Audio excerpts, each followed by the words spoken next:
An Indiana soldier fighting in one of the most dangerous parts of Afghanistan is getting national attention for his bravery. Specialist Brian Underwood of Indiana is part of a company being followed by ABC News since June. And tonight, his family says they're not surprised by his actions under fire. Specialist Brian Underwood's unit, the 173rd Army Airborne, has been involved in no less than 450 firefights with the enemy in just over 5 months. Keep giving him some down low. You're doing good. Underwood is from Wheatfield, Indiana. He left an office job in Chicago to fight in Afghanistan. And now he's up for a medal for keeping the enemy from dragging away the body of a dead American soldier.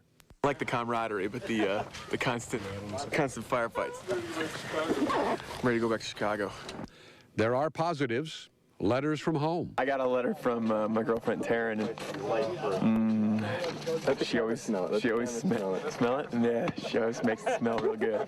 The 27-year-old Underwood has been deployed in the Korangal Valley of Afghanistan for the last 6 months of a 15-month deployment.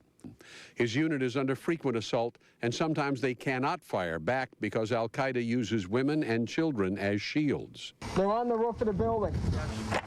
It looks like a woman. Oh, she's got a kid. Correction. She's got one in her hands. Back home in Indiana, Underwood's family isn't surprised that he's getting a medal for bravery. It didn't surprise me when I heard what he had done, just because that's just something that he would do without even thinking, without hesitating, to help anybody.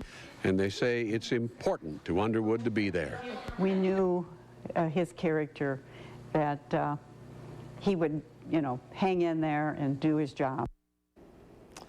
And right after this newscast, Nightline is profiling Specialist Brian Underwood and his platoon. Underwood will also be featured in the January issue of Vanity Fair magazine. Very nice. The Thanksgiving holiday travel rush starts on Friday. And if you're flying, there's a little room. There's just